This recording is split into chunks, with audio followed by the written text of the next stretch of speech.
Oh, yeah. Everybody knows the rules. Good vibes only, 30 minutes or less. And you're looking at him right there. That is the director slash producer for live Morning Kombat episodes. He's the son of an Australian. He's a good dude, too. Long Island Luke Noseda, the host, of course, the co-host of the great Main Card Minute podcast. Long Island Luke, this appearance, which would have happened anyway, is really coming by request. I mean, you have hit a spot with the MK core audience here. I appreciate it, man. I appreciate you having me. I appreciate all the donks out there who've supported. Main Card Minute's blowing up. MK's blowing up. Appreciate everyone always supporting MK. And yeah, thanks again, man. Hey, time to get paid, blow up like the... No, we're not World going trade? down that road. Oh, no, God. All right. No, we're not doing that anymore. Long Island Luke, we've always sort of bonded by a love of 90s music. And every time I seem to talk to you, you've got another awesome concert on the horizon, whether it be like Third Eye Blind or you just went to Everclear, although it wasn't awesome. So I grew up, born in the late 70s, a sort of worshiper of my dad's music, which was late 60s, early 70s rock and roll. He had the vinyl collection. I read every inch of every one. Is there a similar thread, being a little younger than me, that you grew up in some form of awe of 90s alternative rock, or did it hit you later in life? It definitely hit me later in life. I think it's just more, it hit me right in the feels, it's very nostalgic. It was my childhood growing up in the 90s. And I really didn't get into, I was more of a rap guy, all of like high school and stuff. And then right when I got into college, you start drinking, you listen to these old 90s playlists. You're like, I know this song. Yes. Oh, I love this song. And then from there, I just fell in love. I pretty much stopped listening to rap completely. And now I'm just like strictly 90s alternative. So strong move right there. Now, is there a concert so far on this journey for you of 90s alternative that has rung more true than any others? I'm going to have to guess, jump in and Schaub you here and answer the question for you and say it was Pearl Jam. I mean, 100% it was Pearl Jam. I had tickets it was 9/11. It was their first concert after COVID, MSG, on the floor. Me and my buddy purposely, I know you guys think I'm a degen, purposely didn't drink any alcohol that night so that we didn't move from our spot. We were about 10 rows back. Dude, when you say the building was shaking and you always say out of body experience, truly an out of body experience. Best concert I've ever been to. I can't believe, by the way, in general, and I said this in 2006 when I saw him on the Avocado tour for the first time in almost a decade. Dude, they are so great and almost better live as they get older. There's very few bands in history that live up to that. Dude, and they changed their set list every night. I saw them back-to-back nights at MSG this year. There was 4 songs that overlapped in a 25-song playlist both nights. Like, amazing. You can't beat it. You mentioned the degen comment. There have been people in the past who have, had an opportunity to work for this show, had little bits of FaceTime, doc time, and maybe they didn't like it because they were called rough names by Luke Thomas. Have you settled in to the sort of character you play in the MK universe, and are you okay with it? Oh, 100%. I can take all the name calling you want. Bring it on, guys. You want to call me a degen, a stoner, a blend, producer guy, whatever. I'm none of those things. First of all, I am a stoner. I will say that. But most of those things I'm not, all right? So, yeah, just a character, Take me back in history. We start this show in 2019. When do you come into MK? How do you come in? I know it wasn't right away, but you're still somewhat early, if my mind corrects me, right? Or no? I'm pretty deep, BC. I came in 187, I think. Episode 187. And if you guys were what year was that? It was 2022.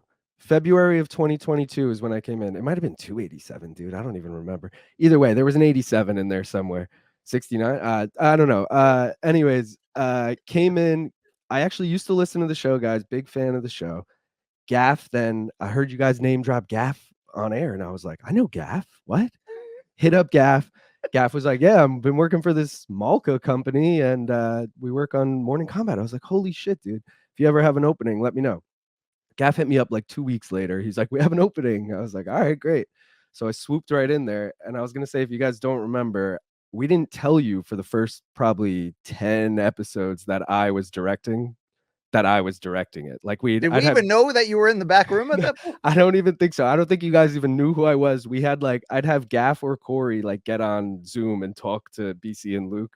and then I would cut the show because we didn't want to make them nervous, and especially if there was any fuck ups, we didn't want you guys to be like, "Who's this new guy cutting the show?" So then after 10 episodes, we were like, by the way, I've been doing it the last 10 episodes. I'm Luke. And yeah, kind of been with it ever since. So well, I love that you sort of came in, and I love Gaffney Jim Pierre's origin story in MK, where he was a fan of the show, applied, started working on it, got the tattoo at some point because he's so damn hardcore. And to hear that you kind of followed them in on that, that is fantastic. How has the experience changed as this show has evolved, almost died a few times? I mean, what would you say about your last, 2+ years with us? Dude, there's been highs and lows. I will say from 2022 to the end of 2023 was all pretty much highs. I will say that fall of 2023, when we found out it was coming to an end, was a little like, shit, what am I going to do with my life? I was also, full disclosure, in the first wave of the layoffs, so boy. I got out of there right at the end of the year. I ended up taking a news job for a little bit. It was fucking terrible. If anyone's considering going into news, don't. Unless that's your passion. I mean, weren't you getting to work at like 5 a.m. or something awful too? Yeah, dude, 4 a.m. on the weekends, and the trains only ran. I had to catch a 1 a.m. train. I would get into the city at 2 a.m. and then I would sleep on a couch till my shift started at 4 a.m. Yeah, It was terrible. This is not a sustainable lifestyle. That terrible. breeds degeneracy. That type of, it's like working in a restaurant hours, or something awful like that, where you just, so you have gone from, in some ways, I don't want to demean your former role, a guy in the back, to just by happenstance, reputation, you're now the guy in some ways that kind of holds this together during at least the live show format. I mean, you've kind of not only come into your own in terms of being integral, but crossing over and becoming an on-air MK personality. Something we tried with Jay Aaron in the past. Something that Manish, we love Manish, but he wants nothing to do with that. How has it been going for you to kind of be our third man in that pocket? I mean, it's been great. I had a good transition into it because, like I said, I kind of knew Malka. Shout out to them. My cat just ran up the stairs. Gave me a shout out about 2 months before they were going to lay me off. Hey, we're laying you off. And I panicked. I went, fuck, what am I going to do with my life? And I went, I'm starting a YouTube betting channel on UFC shit. So I did that in November. And then I didn't tell literally like anyone about it. I got to about 300 subscribers and I told Gaff and Corey and all those guys about it. And then you guys didn't hear about it till about 7. Either way, I'd kind of been getting used to being on air a little bit. So by the time you guys brought me in on air, it was like, I kind of feel used to this. I feel right at home, Good stuff. Good shit right there. And the main card minute has taken off, and I think it's so cool to see you and Gaff and many in the extended MK Malka universe appear on there, have a home on there. MK fans crossing over. I mean, you're getting some Saul action over there, some lazy bed, some good crossover. So I'm certainly, shout out to all those guys. Certainly down with that. All right, you're the son of an Australian. It sort of became your original identifying card. What is your connection to that nation these days? Have you visited there? Do you automatically cheer for Australian fighters in UFC spaces? What is the connection to the Down Under people? So you often hear UFC fighters say stuff like, yeah, they never support American fighters. Like no one ever cheers for the Americans. And it's so true because as a born and raised American, I am such a more homer for the Australians than I am the Americans. I'll root for any Australian. I don't care if they suck. Tim Zhu this weekend, I was like, he still got it after he got dropped 3 times, definitely a homer for the Aussies. I visited 4 times in my life, mostly under the age of 18. I went like 3 times under the age of 18. And then most recently was probably 10 years ago. It was my grandpa's 90th. So we went down there for that. And then he passed away shortly after. Shout out to him though. But he waited for you. He waited for you. Waited. He did wait. My dad is a big Aussie Rules football fan, so we follow Aussie Rules football. I try and follow it as loosely as I can just to be able to have conversations with him about it. But so I used to watch that a lot in the 80s on ESPN. How would you describe it? Is it a cross between rugby and American football? Like what would we say here? It's almost like, I don't want to say soccer, more of soccer than football, but it's the kicking aspect of football rather than, like they're kicking field goals. That's literally how you score your points in that league. But it's definitely rugby-esque where you're getting tackled, just, tackled to the ground, you're throwing the ball back, or, doing all that. It looks like rugby to anyone who's never seen it. But again, you're kicking field goals to score your points. But it's a fucking brutal Okay, sport, but you man. can run with the ball. Yes. And there's a certain point where you have to do something with it. And sometimes guys almost dribble the That's football off exactly, the ground. yeah. What the hell is that about? It's just, I think you have to do that in rugby too, if I'm not mistaken. It's like I don't know the exact rule. Let's say like every 3-4 steps in open space, you got to dribble it or something. But they can also, like in this sport, they can kick it from far across the field. And if a guy on their team jumps up and catches it, then he has like a free kick from that spot. Okay. So you can almost just like kick it down the field to your guys, and then eventually one of your guys kicks the field goal. It's like, it's an interesting sport, man. So I know my understanding of Australia is like this. And by the way, I talked to a lot of Aussies in Orlando for that Tim Zoo card, journalists, fans that were there. It was awesome. I do, we've always in an MK sense sort of connected with that fan base and group. To me, Australia is massive, but people only live on the rim, on like the outside of the asshole. The inside is just red clay and nothing. So I know that like you got Perth on the far left. Yep. You got Melbourne on the bottom, Sydney up around the corner. Those are my only points of reference. Where is Mr. Noseda from? So he is from, I always explain, well, we're from New York. Well, I'm from New York. I always explain it like he lives in Queens to Manhattan. Only New Yorkers are going to get that reference. He's essentially in the suburbs of Melbourne. He's from a place called Box Hill. Shout out Ben Simmons, the basketball player. Yes. Went to the same high school as my dad. He went to Box Hill North High School. Yeah, so random. But yeah, he went to Box Hill. It's probably, Australians will correct me. I'm 20, 30 minutes from Melbourne, the city. So you would just say. I heard they have strong coffee there. Is that true? Yes. And it's hard to order because you have to say like flat black, flat white, shit like that. Not just like, let me get a milk and 2 sugars, Yeah, like, I don't know. What is the, as much as you're willing to share the origin story of your dad saying, you know what, it was fine down under, but I got to get to Long Island. I got to start a family. I got to name at least one of my kids after an Allman Brothers song. How did that happen? Dude, so it's crazy. All right. So first of all, you're wrong on one of those things. All right, a crazy story. So anyways, my dad traveled, I think he was about 21, leaves Australia, decides to travel the world, essentially ends up meeting a bunch of girls from Long Island and was like, I got to go back to Long Island. Oh, so yeah. He goes home to Chasing the muff Australia. around. Yeah, I know this guy. Yeah. Goes home to Australia, tells his parents, I'm moving to Long Island. I met this girl, whatever. Marries this girl. It was his first wife. No relation to me, obviously. Okay. They get divorced. He ends up marrying my mom. My mom already had 2 kids. So Allman Brothers you're referencing is my older half sister, technically. Interesting. So, yeah. Okay. But yeah, so he just settled in after that. He is still not an American citizen, despite living here for the last, 40 something years. Purposeful so he doesn't have to make a decision this horrible election season, or what? What is going on here? It might be, dude. No, I don't know. I really don't know. But he just prefers to have his green card. I think he wants to hold on to that, like, I'm Australian, like, I don't know. Is there anything about your life today that is any hobbies, any food choices that is directly an Australian taught intervention in your life?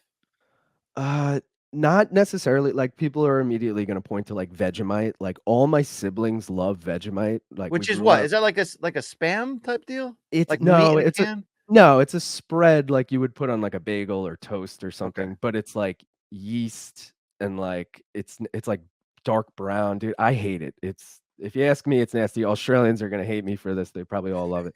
But all my siblings loved it. My dad obviously put that on all of us. But that's probably the most common thing. I will say I just watched the grand final with my dad, which is like the Aussie Rules Super Bowl. And he made like a bunch of Australian food. So we had sausage rolls, which are like, little sausages wrapped in like a pastry. Oh, nice. Meat pies, which are big there. They're big in Dude, like that's my French Canadian life. The tortillere. Come on. So yeah, we were eating meat pies, basically just a shitload of meat. But yeah, that to me is like Aussie home cooking. All right. The thing my family hates about me, probably the most, there's a list, right? But probably the most is when we go on vacation and I instantly adopt the accent of where we are. They accuse me of making fun of the people. I say, no, I'm trying to fit into the culture, whether we're in London, whether we're in, the state of North Carolina. I mean, I'll adapt. Long Island, I can adapt to that too. Do you have an Aussie twang, and have you brought it out in public before? I don't think I do. I probably say certain words weird because there's like especially like tools, dude. I learned a lot of tools and stuff from my dad, and he'll say shit weird, and I'll say it weird in front of my friends, and they'll be like, "What the fuck is that?" But I've think now at this point in my life, I've learned all the tools American wide. But either way, like there's certain words like that where I'm like, dude, am I saying this right, or did my dad just put this weird inflection on it that I don't even know? Yeah, I don't know. I forgot the other thing you said. Sorry. Yeah, well, I was wondering if you'd ever use that accent in Australia to try to fool people. No, but I am like you, where like amongst family or like my girlfriend, I'll like we're in Virginia, I'm like putting on the Virginia accent, but like I won't like pull it out in public. Australia, like maybe as a kid, I probably tried to pull off the Australian accent, but if you ask me, mine is terrible. I really I don't even want to do it, All right, I'm down with that. There are certain level of, current event headlines that I'd like to get your take on at the moment here. And while we brace ourselves for what can only be described as a can't miss UFC 308 this Saturday, which puts Luke Thomas's Onair on the line there as Ilia Topuria defends his featherweight title for the first time. And shout out to the MK mug you're drinking right there. Morning Kombat, I love this co-main event.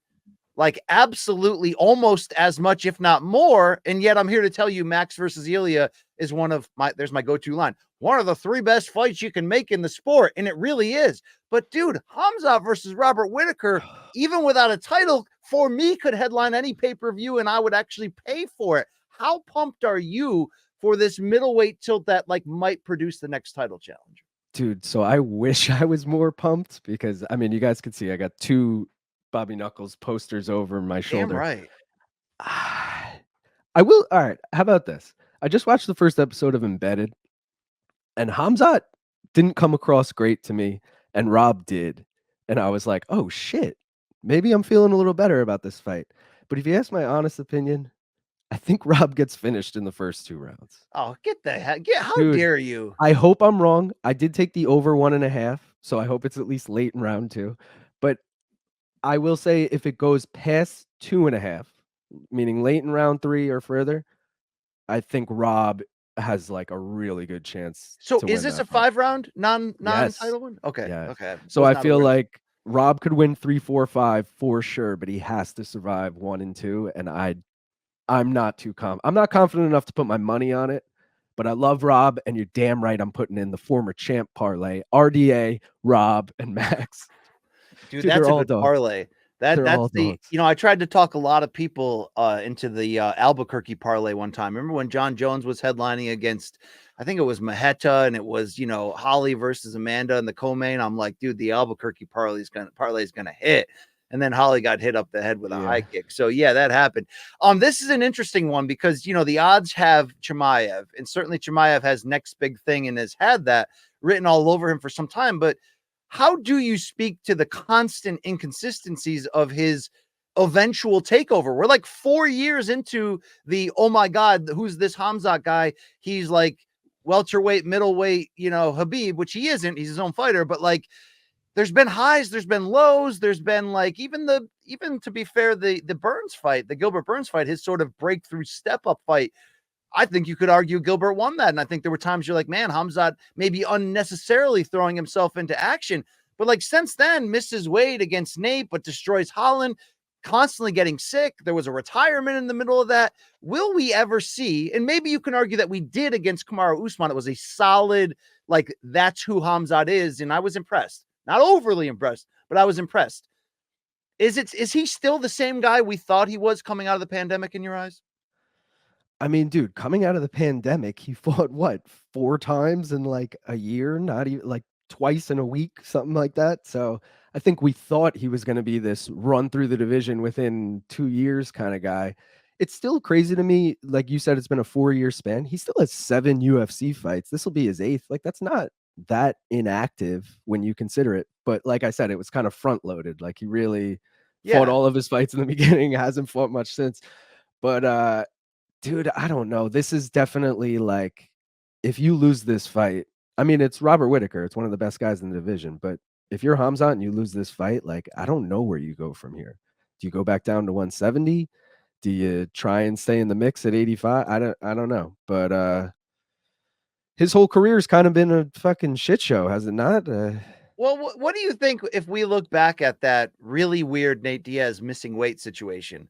True. Like, was it that Khamzat effed up badly, missed weight by so much that it threw all the plans upside down, and UFC, put all that stuff together last minute and barely held the card together? And then, oh, by the way, he just destroyed Holland, so we stopped talking about it. Or do you think there were other elements to it?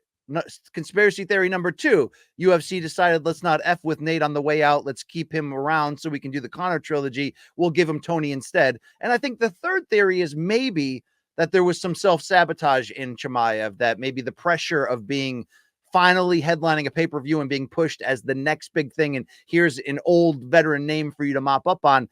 Did that mess with him? And I only bring that up because there's still the unanswered part of when he tried to retire with the double COVID. And then Ramzan Kadyrov was like, no, you ain't retiring on Twitter, bro. You'll be fine and you'll be back. Do you subscribe to any of those theories, or do you look back and go, nah, dude, the dude just missed weight by 8 pounds on the biggest night of his life? Like, that doesn't make sense either. I'm interested. Your conspiracy number 2, which I, by the way, have bought into, that something weird went on where like Khamzat was paid to miss weight. But I didn't think it would have came from the UFC. I would have thought it had come from like Nate's team or something when I like thought of that in my head.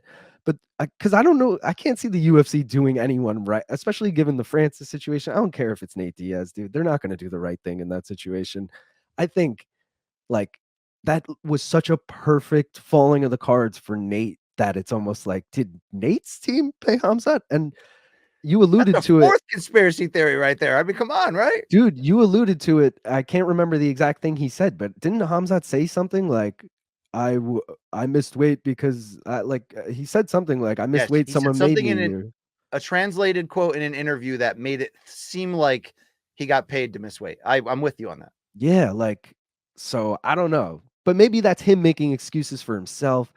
8 pounds or whatever it was. I feel like it was more than that. Either way, it was crazy, a huge miss. I mean, we've seen Paulo Costa do this. We've seen Nick Diaz do this. So, like, it's not the craziest thing that he was just like, fuck him. I'll come in whatever I want to come in. So, I don't know. I could buy into either of those theories, honestly. I'm with you on the conspiracy. Yeah. I wonder, though, tying in back into this fight, does the great former champion Robert Whittaker, who we began to count out when DDP wiped the floor with him, but then when he comes back against Aliskerov and reminds us exactly what he can be on any given night, it's like it's some ways the same thing we're talking about the main event. Does Max have one more big reconstruction, rejuvenation, come back? Not like he's coming back from something. He's high right now. He just knocked out Justin Gaethje at lightweight, at 300. But what I'm saying is another fight where he's the underdog and people are counting him out. I wonder if Bobby Nux has like one more big one to get back into another title shot. I mean, could you imagine a rematch, DDP against Bobby Nux? It'd be a hell of a fight for the title. Yeah.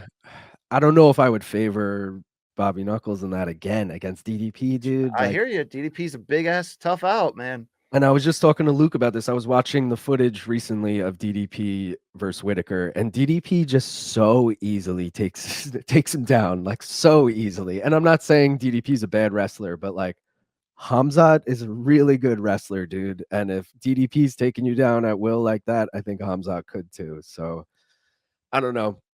I hope the best for Bobby, obviously. This would probably, like, if he loses here, it's not the end of the world, especially because Khamzat would probably get a title shot after this. And if he wins that, then it's like, all right, I lost to the another champ. By the way, Bobby Knuckles only lost to champs in the last 10 years. So good. Fucking. By the way, that this division continues to be like at the top end, constantly must see with these fights. Like, I'm fired up for a DDP Strickland rematch. I'm fired up for Adesanya to get another big fight, have to prove himself and get back in the title picture. The winner of this fight on Saturday, as you said, could very well get the next one after Strickland. So then you got the Bo Nickel types that are on, up and coming, the Joe Pyfers, all those guys. Like, this is a good time for this division. I didn't think we would close with this topic, but I don't know if you went on Reddit overnight.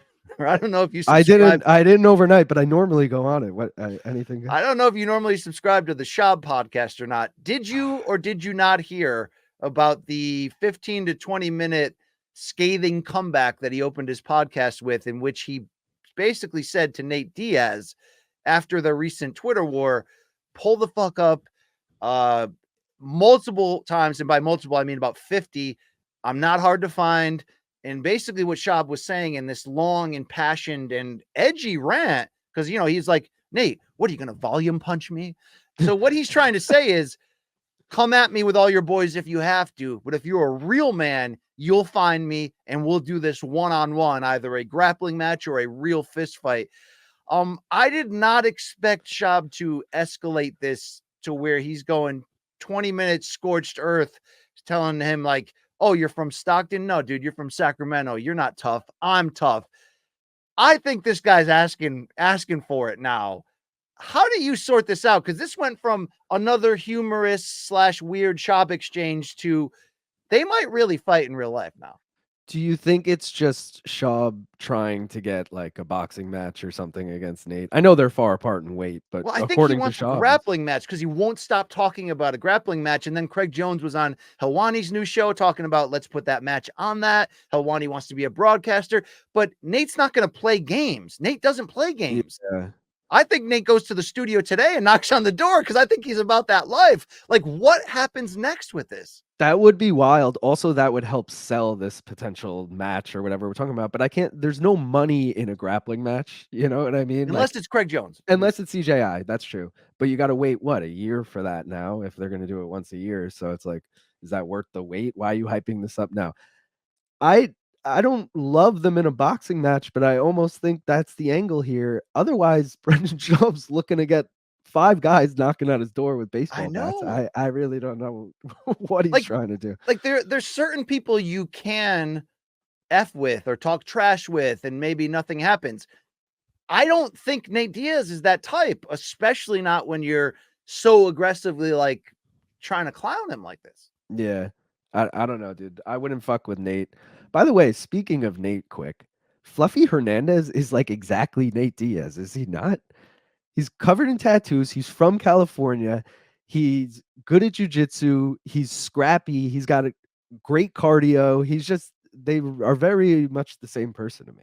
I don't know. Do you think he should get 209 around his navel tattooed? I mean, I don't know if that's his area code, but I don't know who wouldn't do that. It sounds like a good life decision. So, do you have any tattoos, Luke? I do not. I have none. My brother is covered. My girlfriend has one. No, I'm not against tattoos. I just always was like, I need a really good reason, and I haven't had a good reason. And I always you aren't anti-needle like me. You're just sort of like, I can't decide. So now that you mention it, I might be a little anti-needle. I have had a few instances where I've gotten, dude, like I got the COVID vaccine and I started sweating like profusely, and they like wouldn't let me leave the Rite Aid. They were like, sir, you're having an issue. And they like brought out a fan, and then this literally like 80-year-old woman comes in, gets the shot, and like 2 minutes later, she's like, can I go now? And they're like, yes, ma'am, get out of here. And I was like, can I leave? They're like, sir, just stay another 10 minutes. They're like, sorry, sir, Aaron Rodgers was right. You're gonna have to stay right here. Dude, but that, and I got stitches once when I was drunk. Long story. Anyways, I had the same reaction. They gave me a shot, but like to numb me before they gave me the stitches, and I fucking started profusely sweating, and I was like, dude, what the fuck? Like, I'm freaking out right now. Damn, dude. So I don't know if it's a fear of needles, because I definitely have a fear of needles. I don't hide from that. I have a fear of needles. But I also feel like a tattoo is kind of on the surface, just kind of, True. True. Tapping. All right, let me close with a couple MK quick hitters here, because you're in it. You know what I mean? You're in it. You represent the brand. I mean, I've never seen you without MK merch on, to be very fair. I always wear MK merch. And the fact that you've stolen all of those pieces, it makes me laugh even more. What do you think is, if there is one, the greatest moment in MK history? Oh shit. All right. 3 margaritas has to be up there. Although that was probably not a fun show for you, I got to be honest, because you had to hold it all together. That was a really, really not fun show for me, to be very honest. The one in studio with Jake and Luke doing Encanto karaoke. Yes, and Jake, when he debuted the Jake von Amsterdam character, without any notice, I was just like, "Hey, Jake, you're gonna have to be a playable character today," and he just fell into the role like it was made for him. And he made up like von Amsterdam on the spot, and that he was like a Canadian from London or whatever the fuck it is. Yeah, like that was great. I gotta think. There's probably one more. What's your favorite? While I think of another. For a while, it was the live show, the first live show at the MGM Park MGM sports book. Do you remember when we closed it by doing shoeies and then the crowd formed around us and we screamed? I don't know. There was like that was still in the rise of MK. There was this moment that was like, we're coming. We just passed another barrier. I certainly could say when we won that first award, because we had the camera crew with us, and we weren't like officially sure. We thought we were going to win because they sort of told us like, "Hey, are you guys coming out?" But we weren't fully sure. But really, to me, nothing will top the London live show. It really won't, because like it's really stupid that we got to that point, right? Like we headlined a podcast festival in London as the premier act and sold out 500 seats, and dude, and the billboards and everything just came together that night. It was like we could do no wrong. Nothing is impossible. And then the show completely fell apart from that day forward, and that documentary has still never aired or been edited together. But we'll see what happens. Have you made a debut yet in the docs, a speaking role? I'm trying to think off the top of my head. No, I don't have a speaking role. I have a few like 1 to 2 second just like B-roll cameos of me in the background or me like eating. Jake, he'll find some funny spot. I am in the MK intro now though, the back of my head at least. So yes. I made it, guys. I made it, Ma. What I love about that new intro is you got Mike Perry speaking in it. Shout out to Morning Kombat. And then that "Do you want a margarita" was just put in there so perfectly. Yes. It's been a great run here, Long Island, Luke. Sorry to tell you that your time at Morning Kombat is ending, but no, just kidding. But we're going Mondays, we're going Fridays. People get to see your face on Fridays. Are you getting have you been recognized yet for being a part of MK? No, and I always dude, you just said you've never seen me not in MK merch. Like, I'm flaunting it everywhere I go, and not one person has been like, I know that. I have name dropped you guys a few times, and a few people have been like, I think I know Luke Thomas. So that's something. Great. That's how that works. Yeah. I will say, like, whenever Luke's like met a donk at the airport in Colombia, I'm like, what? And then when that guy from Toronto came up to me in Paris, right? And was like, BC, like, it's just stupid what the reach on this stupid show, but it's our life. Shocked. It's our passion. It's the spirit we all are bringing to it right now, Dude, I'm shocked you guys don't get recognized more just leaving like Meadowlark in Manhattan. Like, people know you're in Manhattan on Mondays, and like there's not one donk walking by who happens to see you. I don't know. That's good, because we'll probably get shanked if there was at some point. You know what I mean? You guys are pretty tall. You're noticeable. I don't know. I feel like I'd be like, holy shit, that's Luke and BC. Like, final question here, and it's been great chatting with you, Long Island. Yeah. Like, where is this show gonna be 1 year from now in your eyes? I mean, my hope over with. I said my hope. My hope is above and beyond, man. My hope is we have another studio space. We're doing pregame previews. We're doing RSDs. Maybe even a Wednesday show. All that shit. Maybe, hosting some boxing press conferences, weigh-ins, I think we should do a show each Wednesday called Crowned, and it's Luke and I from our own toilets with the camera like set up right in front. You know what I mean? That'd be great, right? And it'll air just before or just after the other guy's show? Yeah. Probably at the same time. Let's go ahead. If we're gonna go head to head, I want to do it on the throne. See what does better views. That is Long Island Luke Noseda. When and where can we find more of you? You can subscribe to my YouTube, Main Card Minute. I have bet breakdowns every week, 1-minute breakdowns, 10-minute breakdowns, and we do watch-alongs every Saturday. You can catch me and Gaff over on there. Both breakdowns for 308 just came out. You guys can peep those both, and you could join me on Saturday at 2 p.m. Eastern for the watch-along.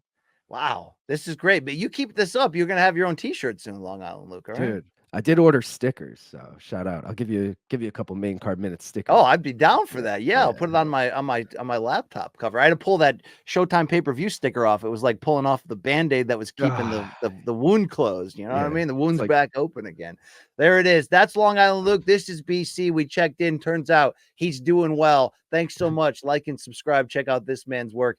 MK forever, or at least for as long as Luke and I can bear each other. Yeah, we're out of here. All right.